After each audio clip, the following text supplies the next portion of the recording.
Así que hermano, es un panorama introductorio para ver la última clase. Tampoco me voy a extender. Entiendas, hermanos, que esto no es un seminario. Tratamos de hacerlo lo más completo posible para abarcar dos audiencias. Una audiencia que tiene un conocimiento de la Escritura, una audiencia que recién da sus primeros pasos en el Evangelio, y una audiencia que nos escucha que no conoce el Evangelio, no tiene el Espíritu Santo. Por lo tanto, el desafío a la exposición es en ese marco, ¿sí? Muy bien, así que vamos a ir al tema de esta mañana, vamos a orar y vamos a aprovechar los minutos. Señor, en esta hora te queremos adorar y queremos reconocer que tú eres la razón por la cual estamos aquí, Señor. Tú eres nuestro Salvador, tú eres nuestro Redentor, Señor. Tú eres aquel que, conforme a las Escrituras, 1 Corintios 15 dice que fuiste sepultado, que moriste, Señor, y que resucitaste al tercer día, conforme a la palabra que estaba dicha, Dios. Por eso, gracias por estos años de estudiar tu palabra. Anima nuestro corazón a seguir profundizando en las verdades, no solamente para nuestro propio crecimiento, sino para la presentación del Evangelio a un mundo que camina sin Cristo y sin esperanza. Lo ponemos delante de ti en el nombre de Jesús. Amén. Muy bien. Tenemos allí entonces, como veis, soteriología, la doctrina de la salvación. Y entonces, dentro de lo que entendemos como la teología sistemática, ¿qué son las teologías sistemáticas? Bueno, es cuando tú vas y entonces lees a un teólogo, ¿no? Entonces tienes Grudel, tienes Ryrie, tienes Scofield, tienes MacArthur, ¿sí? Entonces, entre otros y otros y otros. Entonces vas a ver que ellos han alineado, algunos de ellos están alineados en muchos puntos, otros no, otros difieren. Están las teologías principales, están las teologías secundarias, están las teologías terciarias y así sucesivamente. Entonces, en todo este marco teológico de la sistematización de las doctrinas, en esto, de forma verbal, este tema que vamos a tocar hoy, después de haber visto todo lo que es la salvación, entonces la pregunta que resalta es: ¿la salvación se pierde? Por eso el tema de hoy se llama la perseverancia de los santos, o al menos esto es lo que otra vez la teología sistemática menciona de esta forma. Pero la verdad es que como mencionaba en alguna clase, y esto ha sido un desafío para mí, ayer lo estaba comentando con un profesor, y entonces estábamos compartiendo de alguna forma simpática y diciendo, técnicamente, mirad, esto para aquellos que comprenden, ¿no? Técnicamente, nosotros somos calvinistas, reformados, calvinistas, moderados, no reformados, dispensacionalistas, sinergistas. Esto por daros 5 o 6 características, pero podría ser así. La verdad es que estábamos diciendo, ¿sabes qué? Nosotros somos cristianos porque seguimos a Cristo. La verdad es que a mí no me interesa ni identificarme con moderado o hiper o esto o lo otro, o monergista o sinergista. La verdad, hermanos, es que yo en la Escritura, más que perseverancia de los santos, yo veo la seguridad de la salvación. ¿Sí? Y esto a mí me golpea, ¿no? Porque alguien puede decir, bueno, ¿quién eres tú? ¿Quién eres tú para rebatir a estos grandes teólogos? La verdad es que sí. Bueno, yo soy hijo de Dios.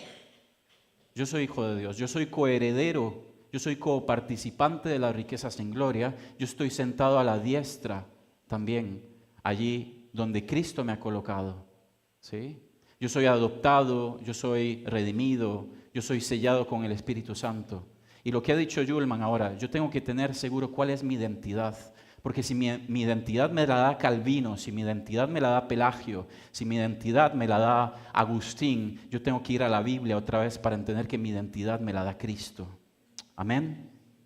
Entonces, esto, con el profesor estábamos hablando de esto, ¿sí? Vendrá en agosto, tal vez será una posibilidad para que esté con nosotros unos días, si Dios lo permite.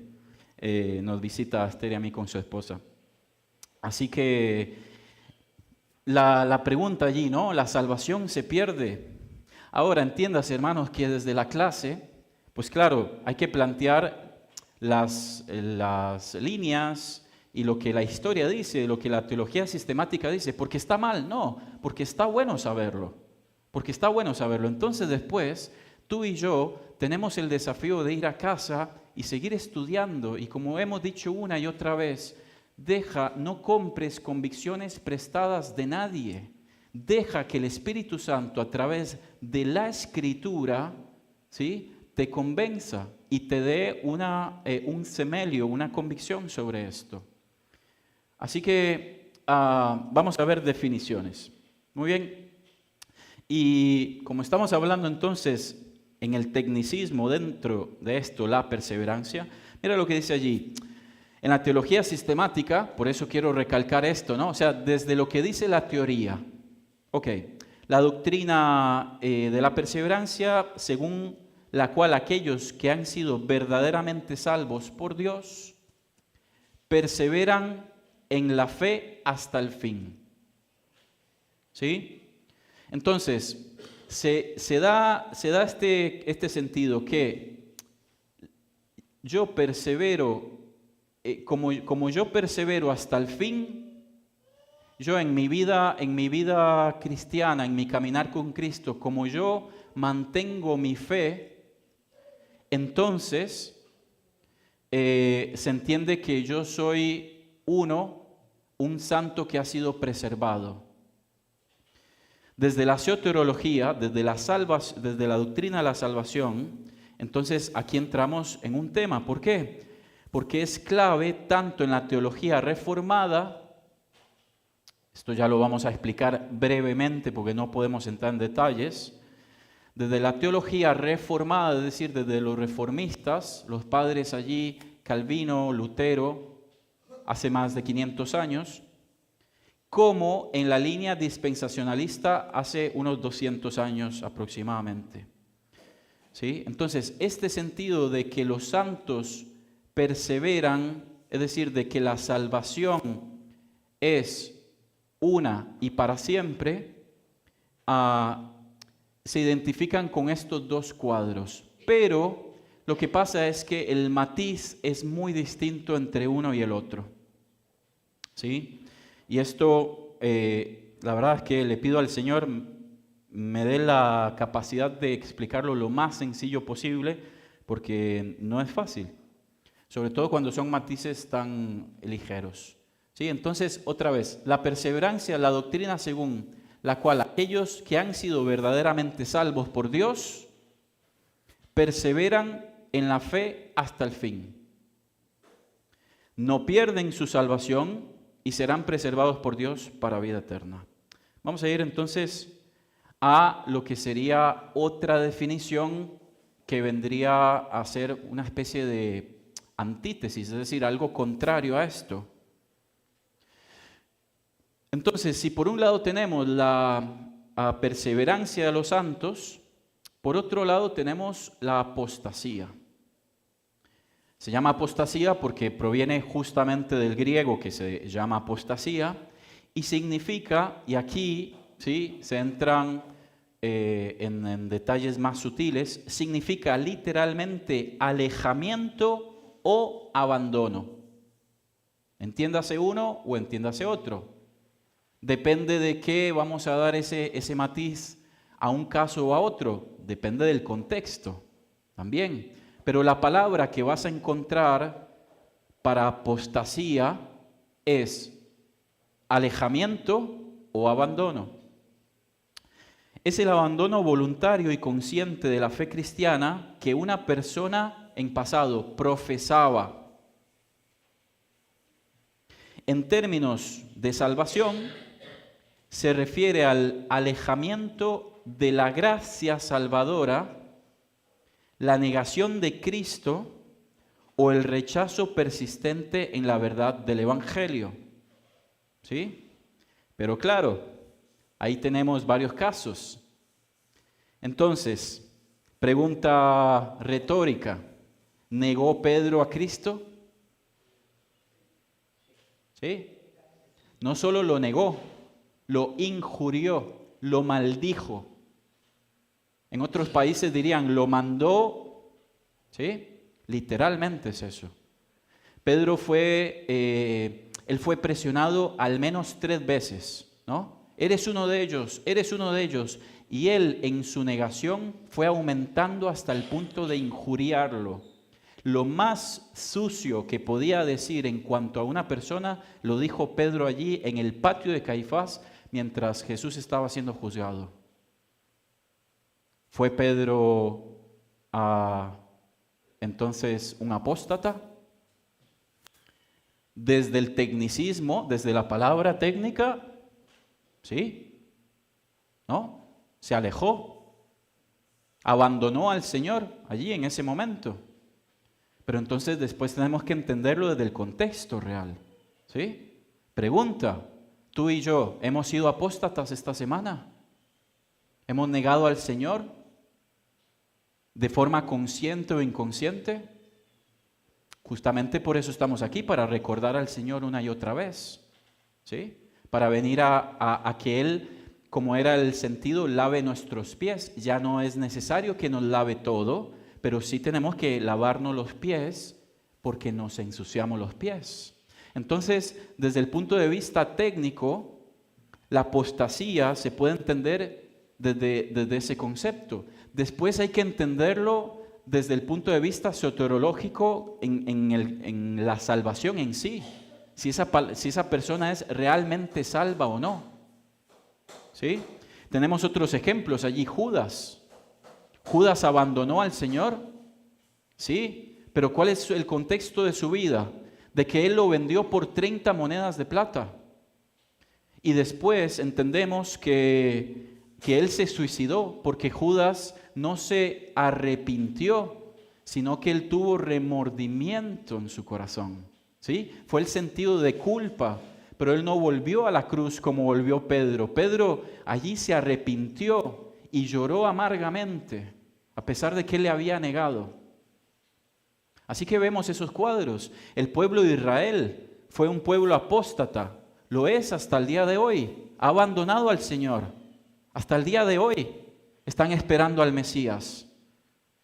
Sin embargo, Dios tiene una promesa para esta nación.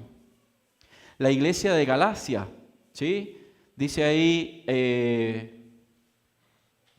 dice Pablo a los Gálatas, tal vez lo podemos buscar, Gálatas capítulo 1, lo dice con un sentido un poco también sarcástico. Gálatas capítulo 1, versículo 6. Dice Pablo, estoy maravillado de que tan pronto os hayáis apostasía, os hayáis alejado del que os llamó por la gracia de Cristo para seguir un evangelio diferente. Pero está hablando a los creyentes. ¿Sí? No está hablando al pueblo de Galacia, está hablando a la iglesia en Galacia. ¿Sí? Entonces, me explico, ¿de qué va a depender esto? Del matiz, del concepto, del contexto, ¿sí? Pero desde el tecnicismo, la palabra apostasía significa alejamiento o abandono. Entonces, tenemos estos dos cuadros, hermanos. Tenemos por un lado la perseverancia de los santos, ¿no? Que dice, bueno, ¿sabes qué? Tú puedes estar seguro de tu salvación porque tú perseveras en la fe. Sí, pero por otro lado, si yo me doy cuenta que estoy siendo un apóstata cada día, cada semana, entonces, ¿cómo entiendo yo esta fricción que se da allí? Porque si no entro en conflicto. Y lo que ha dicho Yulman una y otra vez, mi identidad en Cristo se ve perjudicada, entonces me desanimo, entonces soy una presa fácil, tiro la toalla. ¿Me explico? Porque si yo no tengo, si yo estoy, si pienso que estoy sobre la roca y de repente llega algo, me mueve, ¿sí? Y después me miro en arenas movedizas, la realidad de mi seguridad se desvanece y allí Satanás gana ventaja. Así que por eso la importancia de ver estos conceptos, ¿sí? Ahora, mirad este cuadro. Tampoco vamos a entrar en profundidad, pero lo entendemos de forma general, lo podemos decir así. Tenemos entonces el tema de esta mañana, la perseverancia de los santos o la vida eterna, mejor dicho, y estas dos aristas, ¿no? De un lado, aquellos que creen que se pierde la salvación, entonces allí tenemos a los católicos, tenemos a los arminianos, tenemos a los luteranos. La característica fundamental de esta arista es que se basa sobre las obras, ¿sí? Entonces ese concepto de la salvación está focalizada única y exclusivamente sobre la persona, porque depende de sus obras, depende de su respuesta, de su paripateo, que es el caminar con Cristo. Pero después veremos dos conceptos que nos van a aclarar esta definición. Entonces, por un lado tenemos allí los que piensan que la salvación se pierde, como son entonces los católicos, los arminianos, los luteranos. Sí, los luteranos, sí, sí, Will.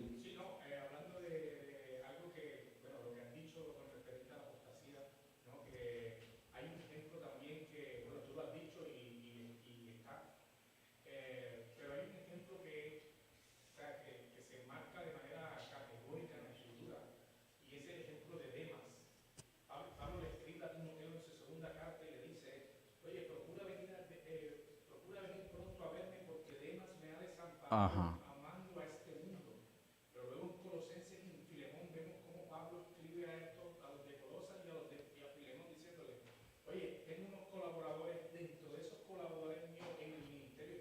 Sí. Sí. Genial este punto. Lo tenía allí a mencionar, pero estamos en la misma sintonía. Interesante porque estudiando el tema de Demas, vemos que cronológicamente la última letra, la última carta que escribe Pablo es la de 2 Timoteo, ¿no? Entonces, pensando que él ha sido un colaborador, que ha sido un seguidor, que ha sido uno que ha estado allí al lado de fundadores de ministerios y de iglesias en el mundo antiguo, sin embargo, al final tira la toalla, ¿no? Y dice, nos ha abandonado. ¿Cómo entendemos esto desde el punto de vista de salvación? Bueno, es la pregunta de esta mañana. Gracias, Will, por esto. Muy bien, entonces estábamos allí con el cuadro de la perseverancia, ¿no? Entonces, del otro lado, de forma general, podemos decir que la salvación eterna, ¿quiénes creen que la salvación es eterna? Que es un momento, una vez y para siempre. Salvo, siempre salvo. Entonces allí entran los reformados y entran los dispensacionalistas. Entiéndase que desde el punto de vista técnico nosotros estaríamos de este sector del gráfico, ¿sí? Así que esto un poco para entender. Pero lo que quiero recalcar acá, no vamos a entrar naturalmente en la posición de la pérdida de salvación, porque esto lo hemos estudiado ya anteriormente, no de forma directa, pero sí de forma indirecta con los posicionamientos históricos. Lo que sí sucede es que tenemos allí una serie de versículos en los que muchos son, como siempre decimos, son textos fuera de contexto y que son un pretexto, ¿sí? Entonces, no no da lugar a sostener efectivamente que la salvación se pueda perder. Como hemos mencionado muchas veces, hay que encajar a la fuerza, ¿sí? Y darle vuelta. Y como siempre decimos también, y yo en esto reitero mucho, está la traducción, está la transliteración del concepto, ¿sí? Y por eso es tan importante en esto, que es hilar fino, es importante ir al original, ¿sí? Muy bien. Seguimos. Entonces, viendo estas dos posiciones, allí la salvación eterna, los reformados y los dispensacionalistas, vamos a ver de forma breve, general, lo que serían, por un lado, los reformados, ¿sí? Los hipercalvinistas, y dice así el fundamento teológico, dice la teología reformada deriva de la reforma protestante, Calvino, Lutero y sus sucesores, sostiene una visión monergista. Esta palabra monergista. ¿Vieron los tecnicismos, lo que yo estaba hablando ayer con este profesor? Nos llenan de tecnicismos. La pregunta es, ¿está mal? No, pero al final tenemos que rematar siempre con la Biblia y con el Cristo de la Biblia, ¿sí? Ahora, desde la clase es mi responsabilidad compartir esto.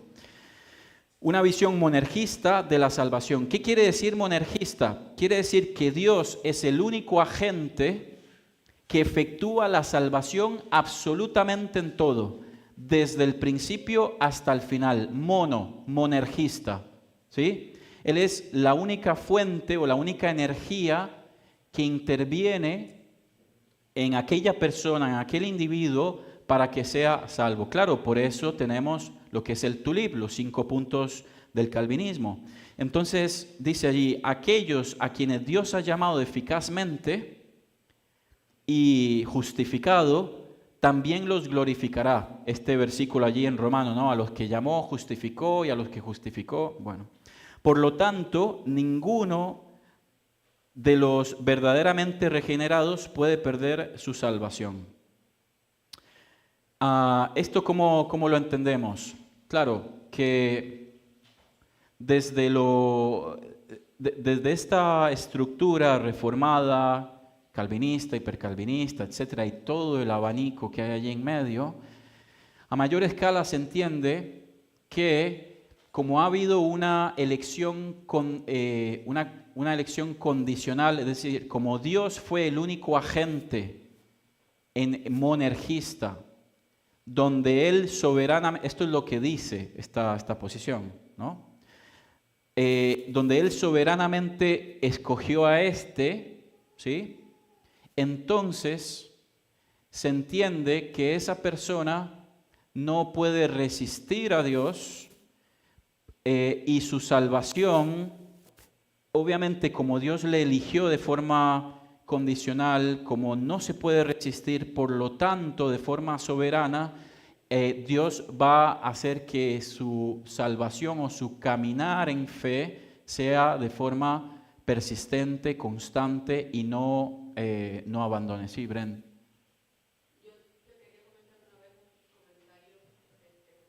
Sí.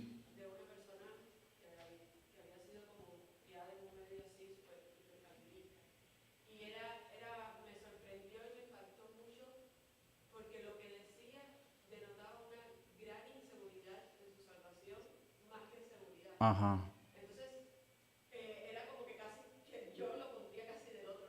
Ajá.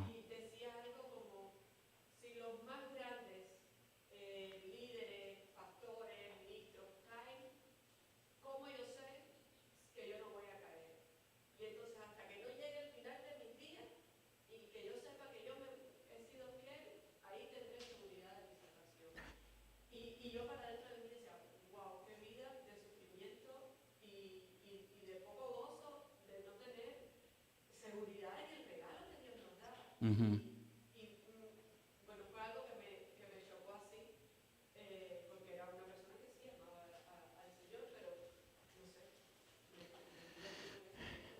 Sí, buen punto, Bren.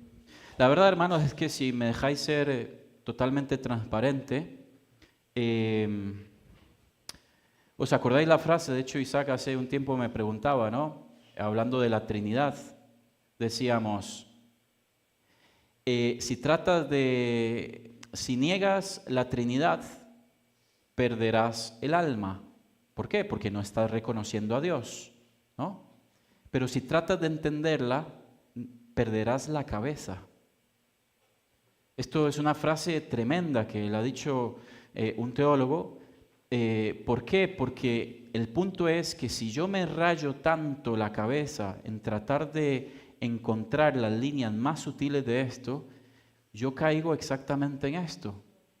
Yo quiero estar tan absolutamente seguro de estos preceptos divinos, espirituales, que pertenecen a otra dimensión, que en el filosofar, ¿no? Nosotros somos entes filosóficos y depende de la profundidad que tú le des a ese pensamiento, entonces puedes llegar a naufragar y verte en un momento perdido en medio del océano, ¿no? ¿Por qué? Porque empiezas a escuchar una cosa, a escuchar la otra, y la verdad es que al final, si no te aferras solamente a Cristo, que Él es el ancla, entonces desde nuestra intelectualidad, desde nuestro razonamiento empezamos a perder la cordura.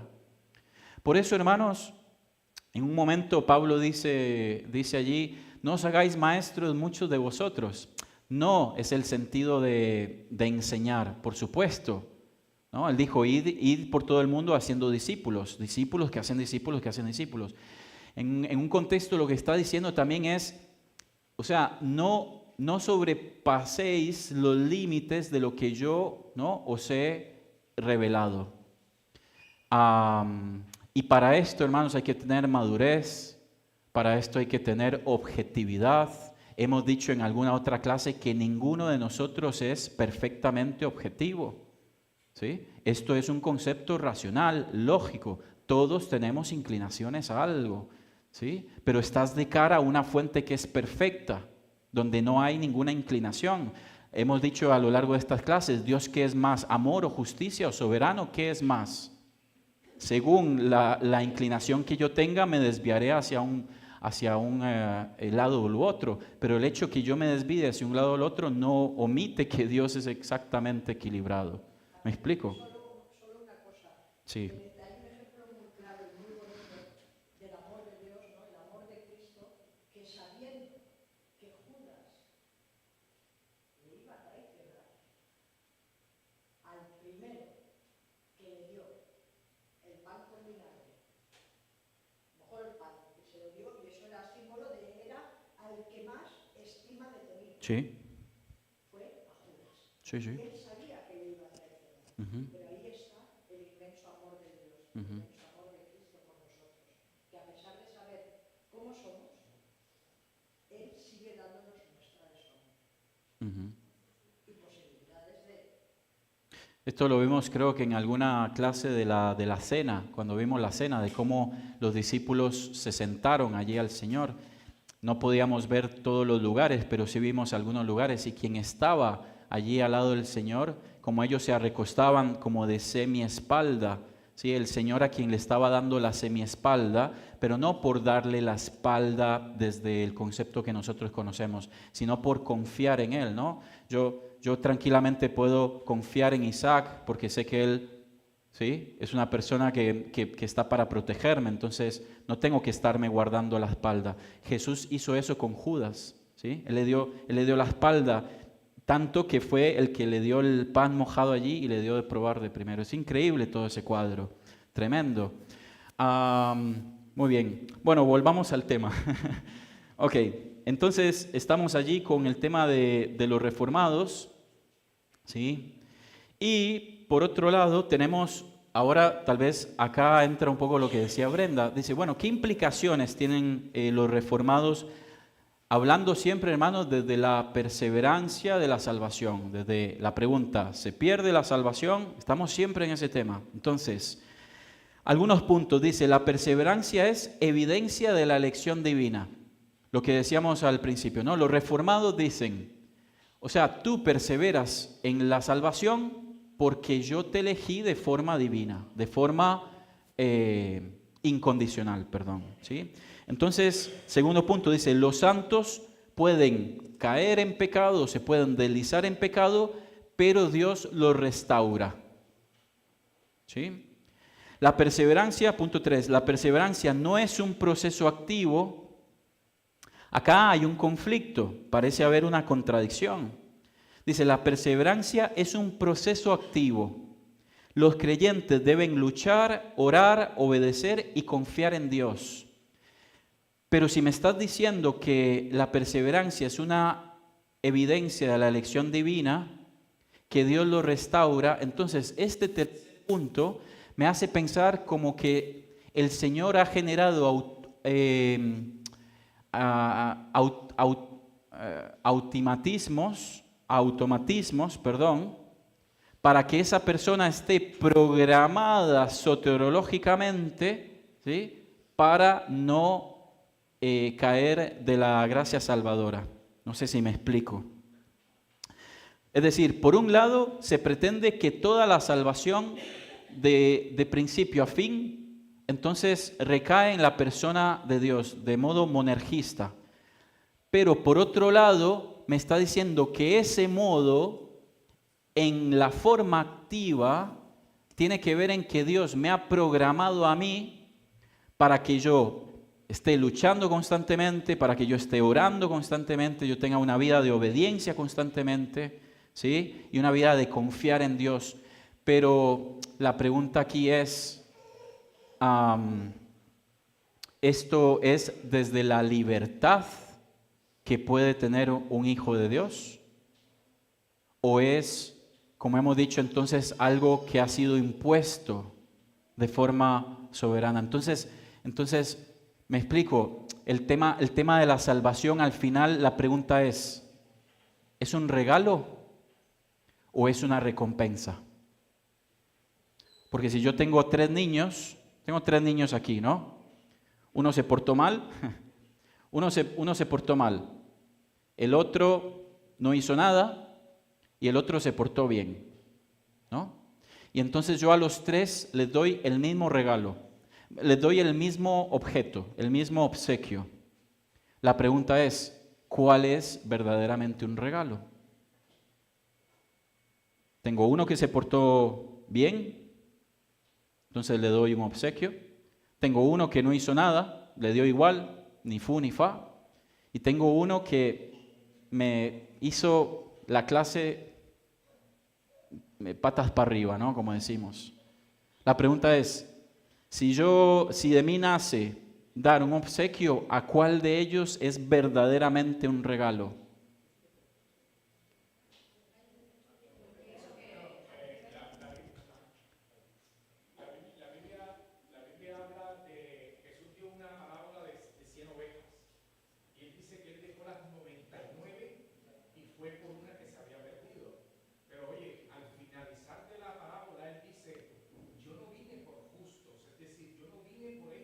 Ajá.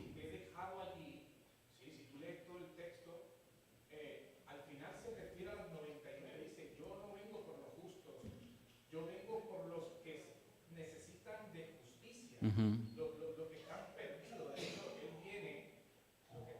Ujú.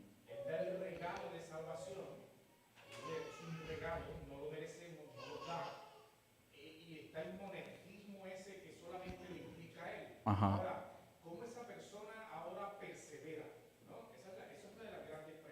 Ajá.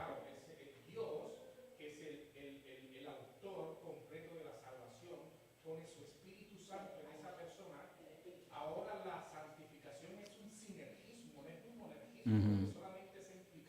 Ujú. Ujú. Ujú.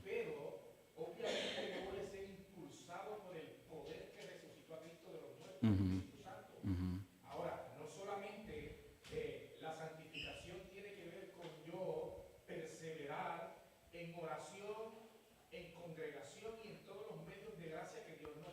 Ujú. en mis sufrimientos y en mis angustias. Y un día estaré abajo, Ujú. pero el Señor en su fidelidad me levantará nuevamente y yo continuaré hacia adelante, porque obviamente Él es el agente de esa perseverancia en mí. Muy bien, gracias, Will. Teníamos un comentario más. ¿Alguien quería agregar algo? Sí, hermano. Yo esto lo veo un poco como como un laberinto, ¿no? Que ya hubo varios Bienvenido. que ya hubo alguien que pasó por ese laberinto y dejó incluso marcas, Sí. marcas para que nosotros andamos para atrás, a ver, voy a coger por este camino, no está la marca aquí, mira acá, y voy siguiendo esa marca. Yo recuerdo que un hermano en ese momento allá en Cuba, estaba paralítico, fue el que indicó a Brenda, que era la primera iglesia que pusieron allá, no me acuerdo cómo se llama la iglesia, de San Feliu. Él fue el que indicó a Brenda desde allá, dijo, mira, les recomiendo esta iglesia para que estés allí porque se parecía mucho a la iglesia nuestra en Cuba, ¿no? Fueron allá y gracias a Dios, bueno, de esa iglesia nos recibieron acá, gracias a Dios hoy estamos acá. Ujú. Porque verdaderamente el Señor nos ubica, Él se ocupa de sus hijos, ¿no? De sus ovejas. Las ovejas escuchan mi voz, nos ubica en los lugares justos que debemos estar para que podamos andar ese camino por el laberinto sin equivocarnos. Porque si nos perdemos de la marca que nos dejaron, Ujú. podemos equivocarnos, perdernos. Pero bueno, está eso, la gracia de Dios. Todos estos días atrás, en muchas reuniones nuestras hemos estado hablando del amor de Dios. Y es evidente, el amor de Dios para con nosotros nos da la seguridad de que vamos a avanzar por el camino. Gracias. Sí, Diana. Con relación a la pregunta de los 3 niños, Gracias. Sí. hay una pregunta un poco similar y es que cuando te preguntan, ¿no? Si tú murieses hoy, ¿a dónde vas? Si te responden, depende, ¿no? Si muero en pecado, cualquier pecado, ¿no? Estoy actuando, qué sé yo, tengo una ira descontrolable, estoy pecando, me da un infarto y muero. Ujú. ¿A dónde vas? Pues si tú eres hijo de Dios, pues vas a su presencia. Independientemente de que hayas muerto en ese pecado, desgraciadamente no, en ese momento, porque no depende de tu obra, Ujú. ¿verdad? No depende de tu obra, sino del regalo que Dios ha dado. Todos en algún momento de nuestro día, obviamente pecamos, ¿no? No quisiéramos morir pues así. Pero no quiere decir que si muero en calma en mi cama, de una forma suave, como todos quisiéramos morir, en un sueño tranquilo, es cuando vamos a ir a su presencia. Entonces, Mm. el regalo para los 3 niños es el mismo, porque no depende de cómo se comportaron en la clase, sino que depende de gracia, ¿no? Entonces, la gracia es el regalo que no mereces. Ujú. Como no lo mereces, lo recibes y entonces lo cuidas, Ujú. porque tú no lo merecías y ahora no lo quieres perder. Ujú. Nosotros, Wilson y yo, cuando llegamos a Barcelona, veníamos entendiendo que podíamos perder nuestra salvación y como decía Brenda, Ujú. es un sufrimiento constante, porque entonces depende de mis obras, ¿no? Sí. De mi pecado, de mi mal comportar, de mi poca santificación y no es a la libertad y a la paz que nos llama Cristo. Ujú. Ahora, si eres salvo, es incongruente que vivas en pecado constante. Entonces, Exacto. es una respuesta natural, es una respuesta natural del salvo vivir en santificación. Ujú. ¿Que vamos a tener malos momentos? Sí. Momentos de frialdad también, Ujú. pruebas duras, alejarte un momento también, ¿no? Ujú. Pero nunca vas a caer de su mano, porque ya Él te ha salvado. Entonces, la respuesta de los niños es que todos 3 es regalo. Exacto. Gracias por vuestras participaciones. La verdad que esto enriquece la clase, descarga un poco de depresión. También porque entiéndanse que a veces esto es muy técnico. Ahora, si alguno me puede ayudar a sacar los tecnicismos para explicar esto de una forma más coloquial, pues yo lo agradecería. Pero es que la verdad es esta, dentro de la teología se expone así.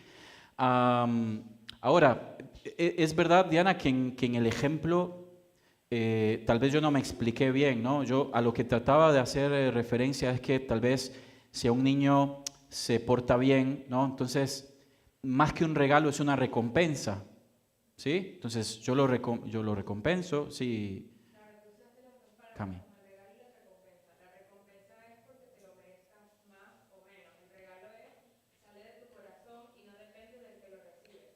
Entonces, básicamente, obviamente los tres niños, el regalo lo mereces de la misma, no es que lo merezcan, sino que se dan de la misma forma, Ujú. porque no es una recompensa, es un regalo y no se basa en lo que ellos hacen o no, sino desde lejos. Sí, otra vez, sí, puede ser que yo me haya explicado mal en el ejemplo. Lo que quiero decir es que el verdadero regalo es para aquel niño que se portó mal, porque él no merece, ¿sí? El verdadero regalo es que yo le doy el mismo obsequio, ¿sí? Pero él ha hecho exactamente todo lo contrario para no merecerlo.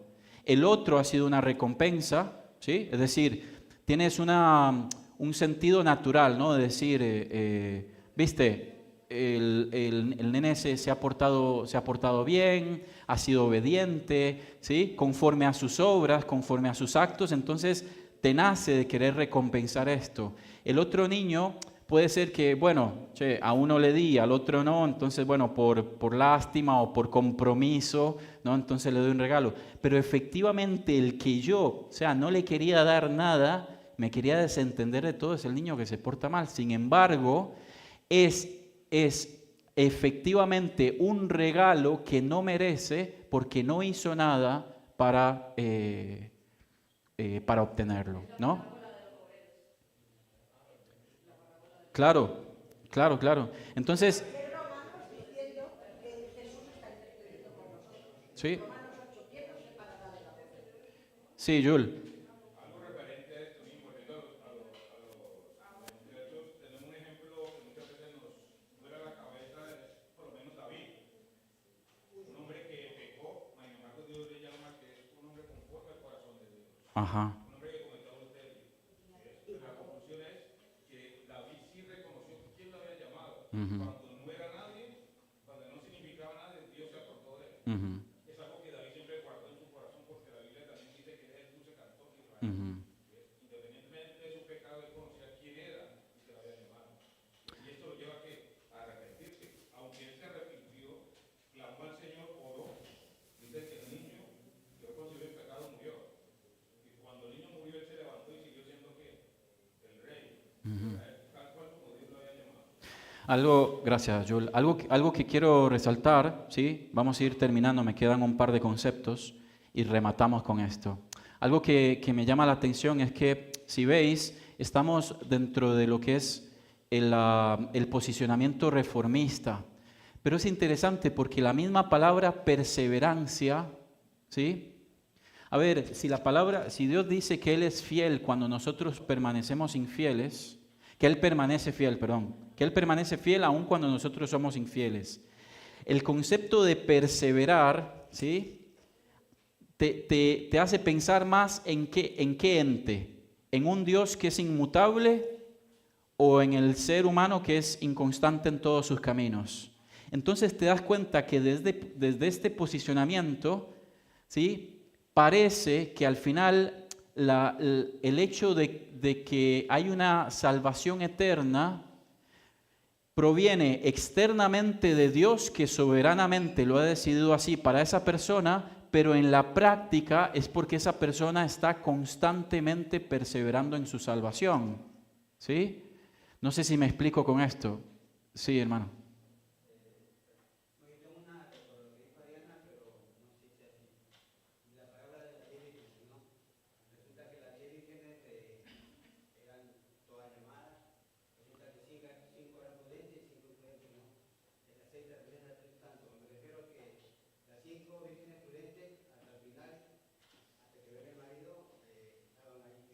Ujú, ujú.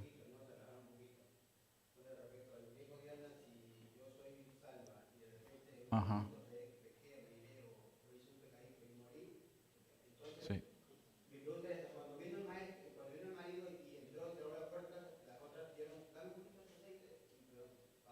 Ujú.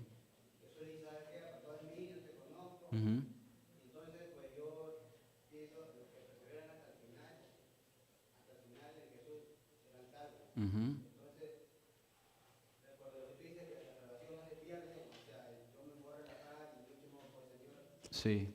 pero Ok, gracias, gracias hermano. Esto tal vez estamos yendo un poquito más adelante, pero la verdad hermanos es que yo lo tengo acá, ¿no? El que persevera hasta el fin será salvo. Un versículo de ¿cuántas? 7, 8 palabras. Sí, pero ¿bajo qué contexto? ¿Bajo qué contexto? ¿Eso es para la iglesia? ¿Es para nosotros?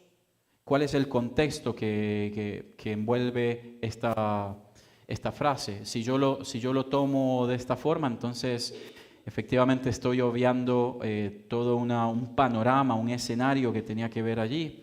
Entonces, sin embargo, es válida la pregunta y son cosas que tenemos que aclarar. Volviendo un poco, hermanos, a lo que es esto para cerrar. Entonces, otra vez, el punto desde los reformistas parece, ¿no? Desde la teoría parece como que Dios soberanamente tiene control de que yo persevere en la fe, ¿sí? O sea, Él soberanamente me programa, genera esos automatismos para que yo entonces por el resto de mi vida permanezca en esa fe. Esto parece un poco incoherente, parece una contradicción en sí misma. Mira, el versículo 4, el punto 4 dice, la seguridad de la salvación está enraizada en la obra soberana de Dios, no en el esfuerzo humano, pero es que es exactamente lo contrario a lo que vemos en el punto 3. Y esto está dentro de sus mismas teologías sistemáticas. ¿Me explico? Mira, no en el esfuerzo humano, sí, pero arriba dice la perseverancia es un proceso activo, los creyentes deben luchar, ¿me explico? Parece haber una contradicción en esto. Ahora, ¿por qué vemos esto primero? Porque queremos ver el otro aspecto. ¿No va? Ok, tenemos allí entonces el otro aspecto, no solo los reformados, sino los dispensacionalistas. ¿Qué son los dispensacionalistas? Breve resumen. En la teología que divide la historia en periodos, la historia, el relato bíblico que lo divide en periodos distintos en los que el mismo Dios trata de forma distinta con el ser humano según estos periodos o llamados dispensaciones. ¿Sí? Esta posición tiende a mantener una fuerte distinción entre Israel y la iglesia. ¿Sí? Entonces, el dispensacionalismo dice, Dios tiene un plan para Israel, lo ha tenido siempre. Después Pablo dice en Efesios capítulo 3 que ha sido revelado el misterio de los siglos, aquello que los profetas no vieron, que entendemos como la iglesia. Por lo tanto, Dios tiene un plan para la iglesia, su esposa, pero esto no omite que Dios siga teniendo un plan para Israel, su pueblo. Los dispensacionalistas prefieren hablar de seguridad eterna, más que de perseverancia de los santos. Entonces, este matiz, no focalizarse sobre la perseverancia, porque entonces yo voy a estar naufragando sobre este concepto, si debo perseverar, si me debo mantener, si debo, sino en tener esa certeza de que, como hemos dicho en el ejemplo, es un regalo que yo no merezco, ¿sí? Este refleja un énfasis distinto. Una vez que la persona ha creído sinceramente en Cristo, su salvación está asegurada para siempre. Diana. Claro, el texto dice, el que persevere hasta el fin, este será salvo.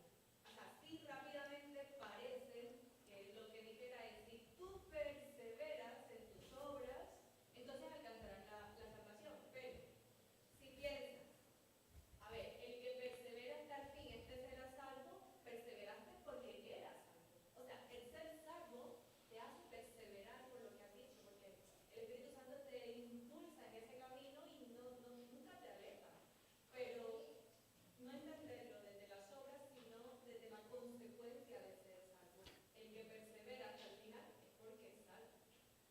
Sí. Pero eso a la vez traería cierto problema porque hay creyentes que aman al Señor, que son salvos, que tienen crisis de fe en algún momento determinado de su vida. O que, no sé, Sí. por ejemplo, mis padres estuvieron un tiempo, unos años alejados del Señor y luego se reconciliaron con el Señor. Y hay, me imagino, muchísimas historias de reconciliación después de tiempos de desierto, que son cosas que también suceden y que pasan también en la Biblia. Pero la diferencia es que el que nunca fue salvo no vuelve. Y pueden pasar muchos años, porque también fue mi experiencia, por ejemplo, pueden pasar muchos años y la persona muere y no volvió al Señor. Entonces, la diferencia del salvo es que aunque pase 50 años, él va a volver, porque él es salvo. Ujú. Lo que pasa es que el texto ese de Mateo 24 es el trasfondo a quién se está refiriendo todo ese capítulo. Y no se está refiriendo a los creyentes en general. No. Yo creo que el contexto es al pueblo de Dios. Exacto, exacto. El versículo no lo podemos sacar Sí. de lo que es su propio contexto Sí. y de quién estaba diciendo el Señor el que persevera Dice, hasta el fin. dice acá Mateo 24, 10, 13, hay otros en Mateo, dice, muchos tropezarán, entonces se entregarán unos a otros, y unos a otros se aborrecerán, y muchos falsos profetas se levantarán y engañarán a muchos, y por haberse multiplicado la maldad, el amor de muchos se enfriará, mas el que persevere hasta el fin, este será salvo. Pero este texto hay que entenderlo desde el contexto, no solamente judío, sino también con respecto a lo que viene en el futuro para el pueblo de Israel. Es una profecía que está apuntando a algo que vendrá en la posteridad. No es aplicable a nosotros. José.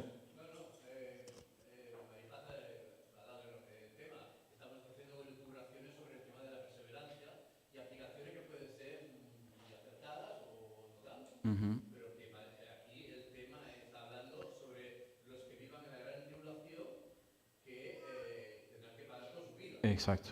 Y de ahí la perseverancia. ¿No? Sí. Estos serán salvos. Sí, sí, sí. Entonces, intentar arrastrar esto a la vida particular, pues. Exacto. Todo. En un momento difícil, por ejemplo, como dije yo, Ujú.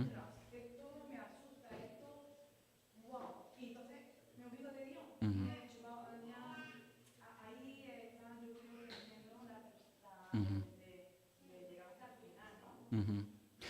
Todo esto, hermanos, ¿sí? Ahora os pondré un gráfico muy sencillo que tal vez nos va a aclarar, espero, este concepto, ¿no? Salvación, mi seguridad, la perseverancia. ¿Por qué? Porque, otra vez, como he dicho, si no tenemos la base definida, entonces en un momento tiende a confundir. Hermanos, por un tema de tiempo yo voy a continuar, ¿sí? Sé que hay muchas dudas, incertidumbres, preguntas, pero que esto sea una oportunidad para que sigamos creciendo y seguir profundizando en esto, y seguramente te puedes acercar a algún hermano del consejo también para poder seguir platicando en cuanto a esto. Muy bien, entonces justamente lo tenemos allí enfrente, ¿no? El tema pasa por donde la seguridad, la salvación se pierde. Todo depende de si yo entiendo estos dos procesos totalmente distintos. Una cosa es la salvación, ¿no? Quiero leer para vosotros unos versículos, no sé si versículos, pero sí unos conceptos. En el momento de la salvación fui elegido desde antes de la fundación del mundo. Fui regenerado. Regenerado quiere decir que hubo en mí una nueva naturaleza, que Dios depositó su naturaleza, su gen divino en mí. ¿Sí? Fui justificado, fui declarado justo. El acta que me condenaba, ¿sí?, fue colgada en la cruz del Calvario, y allí hubo esa sustitución vicaria. En el momento de la salvación, mi pecado fue perdonado, mi condición caída fue absolutamente saldada esa deuda. Fui reconciliado con Dios. ¿Por qué? Porque yo estaba en conflicto con Él. Yo no estaba en paz con Dios, ¿sí? Para la iglesia, en el Nuevo Testamento vemos dos conceptos, que es la paz con Dios y la paz de Dios, ¿sí? Cuando una persona llega a Cristo, estaba en conflicto en su relación con Dios, le estaba interrumpiendo el pecado.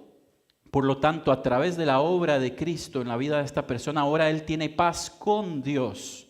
Y cuando tiene paz con Dios, experimenta la paz de Dios, ¿sí? Así que fui reconciliado con Cristo, fui adoptado. Yo era anteriormente, ¿sí?, un hijo de desobediencia.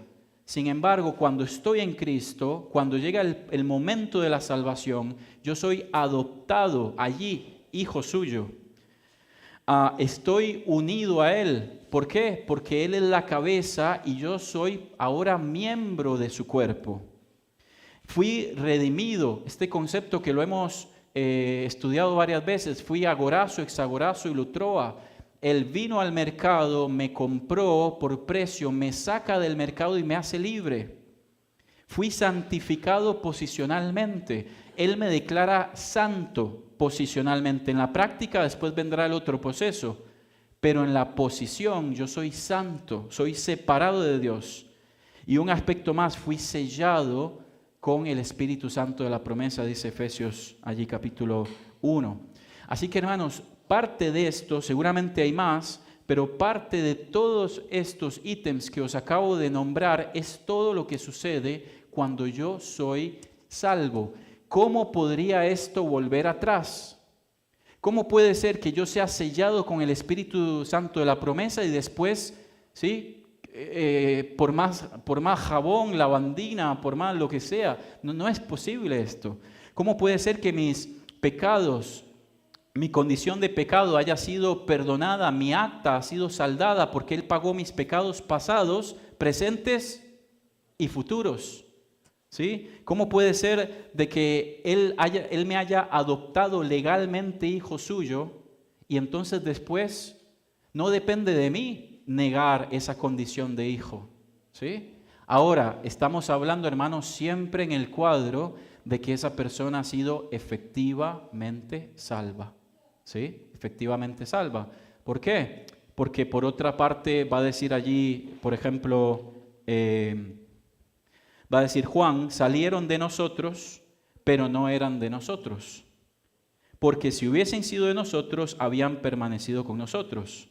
Pero salieron para que se manifestase que no todos son de nosotros. Por otra parte, Pablo en Corintios, 1 Corintios capítulo 5, está hablando en cuanto a un caso donde hubo un pecado extremo, hubo adulterio, hubo fornicación, hubo incesto, ¿sí?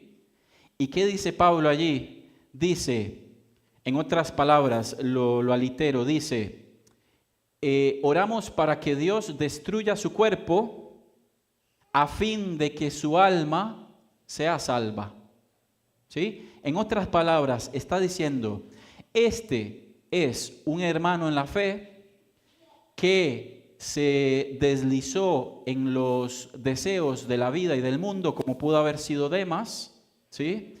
Por lo tanto, por su testimonio, el apóstol Pablo ahí dice, prefiero, ¿sí?, que esta persona fallezca a fin de que su alma pueda ahora descansar o pueda ahora apreciar la presencia del Señor. ¿Me explico? Por eso cuando tomamos la cena también hay esa especie de recordatorio, no sé si decir advertencia, llamada de atención, que dice, ¿no?, que el que toma la cena indignamente es responsable. La palabra allí dice, en nuestra Biblia dice, es juzgado, pero la verdad es que la palabra es responsable. ¿Responsable de qué? De que conscientemente, ¿sí?, estamos caminando o no tomado de la mano del Señor. Y dice, y el que la bebe indignamente sin discernir esto, entonces unos están enfermos y otros han muerto físicamente. ¿Por qué? Porque Dios lo que quiere también es prevalecer su iglesia, su testimonio. A todo esto, hermanos, entiéndase que una cosa es la salvación y otra cosa es la santificación. A través del proceso de la santificación, entonces yo voy a ser desafiado a través del Espíritu Santo, esa fuerza, ¿sí?, el mismo Dios que vive dentro de mí, para que yo camine peripateo conforme, ¿sí?, va a decir Efesios capítulo 4, para que andéis conforme a la vocación con la que habéis sido llamados, ¿sí? Entonces, de vuelta, la pregunta allí es, ¿la salvación se pierde? Gracias a Dios, hermanos, que la salvación es un regalo, porque por gracia sois salvos por medio de la fe. Dice, y esto no de vosotros, pues es un regalo de Dios. Ninguno de nosotros lo merecía. Aquella persona que cree en Cristo, aquella persona que efectivamente ha depositado su fe en Él, puede tener plena certeza, ¿sí?, de que su salvación está absolutamente guardada en las manos del Señor. Leo solamente un par de versículos más. Dice, ahora pues, Romanos 8, ninguna condenación hay para los que hay en Cristo Jesús. Romanos 8:35, ¿quién nos separará del amor de Cristo? ¿Tribulación o angustia o persecución? Por lo cual estoy seguro que ni la muerte ni la vida ni ninguna otra cosa nos podrá separar del amor de Dios que es en Cristo Jesús. Filipenses 1:6, estando persuadido de esto, que el que comenzó en vosotros la buena obra, la perfeccionará hasta el día de Jesucristo. En él vosotros también, Efesios 1:13, habiendo oído la palabra de verdad y habiendo creído en él, fuisteis sellados con el Espíritu Santo de la promesa, que son las arras de la herencia hasta la redención de la posesión adquirida para alabanza de su gloria. Hebreos 10:14 dice, porque una sola ofrenda hizo perfectos para siempre a los santificados. Primera de Pedro 1:13, me encanta, dice, bendito el Dios y Padre de nuestro Señor Jesucristo, que nos hizo renacer para una herencia incorruptible, incontaminada, inmarcesible, reservada en los cielos para vosotros que sois guardados por el poder de Dios mediante la fe, para alcanzar la salvación separada. Y así, hermanos, podemos seguir leyendo textos en la Escritura, ¿sí? Antes de terminar, hermanos, muchas gracias por estos meses y seguramente también a nombre de Jacob damos gracias a los ancianos también por contar con nosotros y sigamos estudiando las Escrituras. Nunca tuvimos tantos medios para estudiar la Escritura como hoy. No necesitas ir a un seminario, no necesitas todo un tecnicismo. Lo único, y gracias a Dios por esto, que necesitamos es su palabra y su Espíritu, para que sea Él quien fortalezca estas convicciones. Y hermanos, y todo esto, ¿para qué? Para afilar nuestra espada, ¿sí? Para que podamos estar prontos, para que nuestra armadura esté firme, para que cuando venga el día malo, dice allí 1 Timoteo capítulo 6, para que venga el día malo, el día difícil, resistid y estad firmes. Y como dice Pedro, para que tengamos pronta la defensa para compartir el Evangelio con denuedo y autoridad. Amén. Señor, te damos gracias por